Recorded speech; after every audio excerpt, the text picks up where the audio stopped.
जय हिंद दोस्तों, मैं विश्राम। और आइए आपके आज के क्लास में हम आपको बता दें कि करंट अफेयर्स है और करंट अफेयर्स का जो नेक्स्ट हम लोग पार्ट 7 तक कंप्लीट कर चुके हैं उसकी आगे की बात करेंगे। और ये आज के जो भी सवाल हैं बहुत इंपॉर्टेंट है आपके एग्जाम के लिए। और करंट अफेयर्स हमेशा ही इंपॉर्टेंट होते हैं क्योंकि कभी भी पासा कभी भी पलट सकता है, किसी का समय की मांग कोई जानता नहीं है। और आइए पहला सवाल पर बात कर लेते हैं कि हाल ही में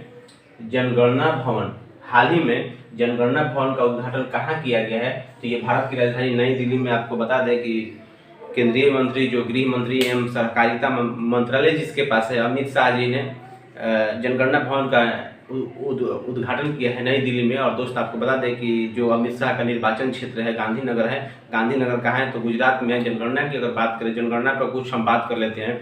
तो सबसे पहले अगर भारत में जनगणना की बात करें तो 1872 में लॉर्ड मेयो के कार्यकाल में ही 1872 में भारत में पहली बार जनगणना हुई थी, जब अंग्रेजों की राज थी, जब ब्रिटिशर्स की राज थी। लेकिन जब नियमित जनगणना की बात करें कि उस टाइम से जनगणना कब से स्टार्ट हो गया, एकदम नियमित होने लगा, तो दोस्तों आपको बता दें 1881 में लॉर्ड रिपन के कार्यकाल में जनगणना नियमित रूप से प्रत्येक 10 साल पर जनगणना भारत में स्टार्ट हो गया। और दोस्तों आपको बता दें कि जनगणना के अध्ययन को क्या कहते हैं, जैसे स्टडी ऑफ जो डेमोग्राफी कहते हैं जनगणना के अध्ययन को। जनगणना के बारे में आप स्टडी जब करते हैं ना तो उस चीज़ को क्या कहते हैं तो डेमोग्राफी कहते हैं। अमित शाह से और एक हम रिलेट करते हैं statue of peace. Statue of peace का उद्घाटन कहाँ किया तो श्रीनगर में किया है। और दोस्तों आपको बता दें कि अभी वर्तमान में भारत के गृह मंत्री हैं और सहकारिता मंत्रालय उनके पास है, सहकारिता मंत्री वही हैं अमित शाह जी हैं। दिल्ली की बात करें तो लोकसभा का सीट 7 है और राज्यसभा का दोस्त 3 है। और विधानसभा की बात करें, दिल्ली में विधानसभा का सीट कितना है तो 70 है। और अभी अरविंद केजरीवाल की सरकार है, आम आदमी पार्टी की सरकार है। और दिल्ली से इतना चीज़ आप रिलेट कर सकते हैं, दिल्ली एक केंद्र शासित प्रदेश भी है। और आइए दूसरा सवाल पर बात कर लेते हैं। दूसरा सवाल भी बहुत इंपॉर्टेंट है। जापान को पीछा कर दिया है दुनिया का सबसे बड़ा कार निर्यातक देश कौन बन गया है तो वो है आपका भारत के पड़ोसी देश है चीन है। और चीन आपको दोस्त बता दें कि जापान को भी पीछे कर चुका है निर्यातक में। और वहाँ पर कारें बनाई जा रही है, कारें को बेची जा रही है। दैट इज कॉल्ड एक्सपोर्टिंग और इंपोर्टिंग। आप समझ चुके हैं, निर्यात करना एक्सपोर्टिंग और आयात करना इंपोर्टिंग होता है। और 2023 की बात करें, चीन का अगर डाटा की बात करें तो चीन 2023 में पहली तिमाही में ही 1.077 मिलियन वाहनों को निर्यात कर चुका है। ये रिपोर्ट कहता है जनरल एडमिनिस्ट्रेशन ऑफ कस्टम का। जो चीन का ये रिपोर्ट है कि 1.07 मिलियन कार को निर्यात किया जा चुका है। चीन की राजधानी बीजिंग है। और भारत और चीन की एक्सरसाइज की बात करें तो hand in hand exercise Bharat और चीन के बीच चलाई जाती है। और जापान की बात करें तो जापान 2023 का ये डाटा है उसके पास कि 954.18 जो भी है वाहनों का निर्यात कर चुका है जापान। तो जापान को पीछे कर दिया है चाइना ने। और ये रिपोर्ट आप याद रखें कि दुनिया का सबसे ज़्यादा कार निर्यातक देश कौन है तो है चाइना।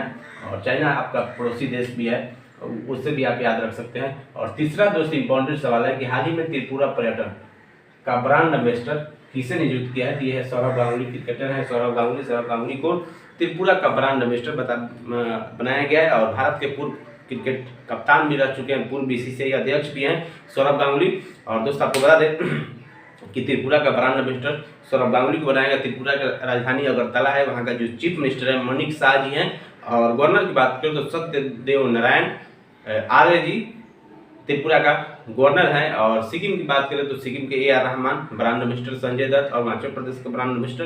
तो ऐसे करके आप याद रख सकते हैं। तीन तरफ से घिरा हुआ भारत का एकमात्र राज्य है त्रिपुरा है। त्रिपुरा में बंगाली भाषा भी बोला जा सकता है, जाता भी है। और बांग्लादेश से घिरा हुआ 3 ऐसा कौन सा राज्य है तो त्रिपुरा है। त्रिपुरा से आप याद रख सकते हैं, नॉर्थ ईस्ट में एक स्टेट है, छोटा सा स्टेट है। और चौथा सवाल दोस्त बात कर लेते हैं। चौथा नंबर का सवाल है कि हाल ही में देश का सबसे बड़ा हाईकोर्ट कहाँ बनाया जा रहा है। देश का सबसे बड़ा हाईकोर्ट, इससे बड़ा हाईकोर्ट अभी देश में नहीं है। तो ये है देश का सबसे बड़ा हाईकोर्ट कहाँ बनाया जा रहा है तो ये है झारखंड, बिहार की जो पड़ोसी राज्य है झारखंड। और झारखंड में बिहार से अलग हो गया था 15 नवंबर 2000 को। और ये कीर्तिमान हासिल करने जा रहा है झारखंड, जो कि देश का सबसे बड़ा हाईकोर्ट बनाया जा रहा है। और दोस्त आपको बता दें कि कैसे है, तो 165 एकड़ में फैला हुआ ज़मीन है, सुप्रीम कोर्ट के कैंपस से कई गुना ज़्यादा है ये इस हाई कोर्ट का एरिया। और दोस्त आपको बता दें कि 550 करोड़ की लागत से इस हाई कोर्ट को बनाया जाएगा। और दूसरी बात इसमें यह है कि 550 सीसीटीवी कैमरे लगेंगे पूरे कवर करने के लिए। उससे अगर बात नहीं बनी तो 540 चैम्बर महाधिवक्ता भवन, अलग से 30,000 वर्ग फीट में लाइब्रेरी होंगे और 2,000 कार पार्किंग होगी। तो ऐसे ऐसे करके इसको देश का सबसे बड़ा हाईकोर्ट बनाया जा रहा है। और 15 नवंबर 2000 को बिहार से अलग हो चुका था। वहाँ का जो चीफ मिनिस्टर की बात करें तो हेमंत सोरेन जी है चीफ मिनिस्टर। वहाँ एक नेशनल पार्क है, बेतला नेशनल पार्क, ये याद रख सकते हैं। बेतला नेशनल पार्क कहाँ है, तो ये झारखंड में है। झारखंड से अगर हम बात कर लें कि झारखंड में और आप क्या याद रख सकते हैं, झारखंड की राजधानी रांची है। और झारखंड की बात अगर करें हम दोस्त, तो झारखंड से आप याद रख सकते हैं झारखंड की जो लोकसभा सीट है 14 है, और राज्यसभा की बात करें तो 6 है। वहीं अगर हम विधानसभा की बात करें तो 81 सीट है झारखंड में विधानसभा का और 6 राज्यसभा का। और दोस्त आपको बता दें कि लोकसभा की बात करें तो 14 है, ये याद रख सकते हैं। सीटों की संख्या आप याद रखते रहिए। और पांचवा दोस्त इंपॉर्टेंट सवाल है कि आरबीआई द्वारा कितने रुपए के नोट को चलन से बाहर किया गया। तो दोस्त आपको बता दें कि ये 2000 नोट, आपको भी पता होगा, ये 10 दिन पहले की खबर थी, लेकिन हमने इसको कवर कर लिया क्योंकि 19 मई 2023 को ही घोषणा हो चुका था कि 2000 के नोटों को चलन से बाहर किया जाएगा। सभी बैंकों को 30 सितंबर तक पैसे लेने के लिए टाइम फिक्स किया गया और 30 सितंबर 2023 तक ही एक बार में आप 10 नोट बदले जा सकते हैं, यानी 20,000 रुपया ही आप बदल सकते हैं। और सभी बैंकों को निर्देश दे दिया चुका, आपके पास अगर 2000 का नोट है तो जाकर आप बदल लें। और आरबीआई की बात करें तो 1 अप्रैल 1935 को इसकी स्थापना हुआ था। हेडक्वार्टर मुंबई, गवर्नर शक्तिकांत दास जी हैं, और इतना याद रखिए। और नेक्स्ट पॉइंट में बात कर लेते हैं कि ये आसान नहीं है लेकिन इसको समझना जरूरी है। विश्व तंबाकू निषेध दिवस कब मनाया जाता है? 21 मई को। ये इतना ही नहीं याद करना है, तंबाकू से संबंधित सभी जानकारियाँ लोगों के प्रति बताना है। और लोग दोस्त आपको बता दें कि इसका मनाने का उद्देश्य ये है कि भारत में या पूरी दुनिया में अंतर्राष्ट्रीय तंबाकू दिवस है। दोस्त आपको बता दें कि तंबाकू से होने वाली मौतों को रोकना है, क्योंकि हर साल 40 लाख 50 लाख लोग इससे प्रभावित हो जाते हैं, इससे तंबाकू से मौत हो जाती है। तो इस चीज़ को रोकने के लिए भारत में मनाया जा रहा है अंतर्राष्ट्रीय विश्व तंबाकू दिवस, जो कि 31 मई को है। और दोस्त हम उम्मीद करते हैं कि आप लोग भी तंबाकू को कंट्रोल कीजिए, जो भी खाते होंगे दोस्त कंट्रोल कीजिए, क्योंकि लोगों के प्रति जागरूक बढ़ाना है। तंबाकू कम खाइए या नहीं खाइए तो अच्छी बात है ये चीज़। 31 मई को। 7वां सवाल, खबरों में रहा Navegaon Nagzira tiger reserve. Navegaon Nagzira tiger reserve किस राज्य में है? महाराष्ट्र में है। महाराष्ट्र की राजधानी मुंबई, और वहाँ के जो चीफ मिनिस्टर है एकनाथ शिंदे जी हैं, और ये गोंदिया जिला में है। गोंदिया जिला में ये एक वन लाइनर में आप याद कर सकते हैं। नवेगांव नागजीरा टाइगर रिजर्व कहाँ है? तो महाराष्ट्र में है, और वहाँ का जो गोंदिया जिला है उसमें ये पड़ता है। और वर्तमान में आपको बता दें कि ये क्यों खबरों में रहा, तो बाघों की वृद्धि के मामले में ही इसको मामूली थोड़ा बाघ को वृद्धि हुआ है उस नवेगांव टाइगर रिजर्व में, इसलिए खबरों में रहा। और दोस्त आपको महाराष्ट्र के चंद्रपुर में 2 बाघिनों को भी यहाँ पर शिफ्ट किया, बाघिनों को वहाँ से हटाकर इस टाइगर रिजर्व में शिफ्ट किया गया। वहाँ का जो चीफ मिनिस्टर हैं एकनाथ शिंदे जी हैं, और वहाँ के जो गवर्नर हैं RN रवि हैं। और आपको बता दें कि ट्री सिटी ऑफ वर्ल्ड 2022 का रिकॉर्ड महाराष्ट्र के नाम है। जलगांव केला को GI टैग मिल चुका है। ये सभी चीज़ महाराष्ट्र से संबंधित है, याद रखिए। 8वां सवाल, 2023 में उपन्यास टाइम शेल्टर के लिए अंतर्राष्ट्रीय बुकर पुरस्कार किसको मिला है? टाइम शेल्टर के लिए 2023 का अंतर्राष्ट्रीय बुकर पुरस्कार, तो यह जॉर्जी गोस्पिडोनी, इसको मिल चुका है 2023 का बुकर पुरस्कार। ये कहाँ के हैं? तो बुल्गारिया के रहने वाले हैं। टाइम शेल्टर की इनको मिल चुका है। साहित्य पुरस्कार बुकर पुरस्कार है। तो दोस्त आपको बता दें कि ये साहित्य पुरस्कार होता है जो हर साल अंग्रेजी में लिखे गए UK और आयरलैंड में प्रकाशित होने वाले सर्वश्रेष्ठ उपन्यास को ये प्रदान किया जाता है। अंतर्राष्ट्रीय बुकर पुरस्कार 2022 के अगर बुकर पुरस्कार की बात करें तो गीतांजलि जी को मिला है। गीतांजलि श्री को 2022 का अंतर्राष्ट्रीय बुकर पुरस्कार मिल चुका है। 2023 को इनको मिला है जॉर्जी गोस्पिडोनी को।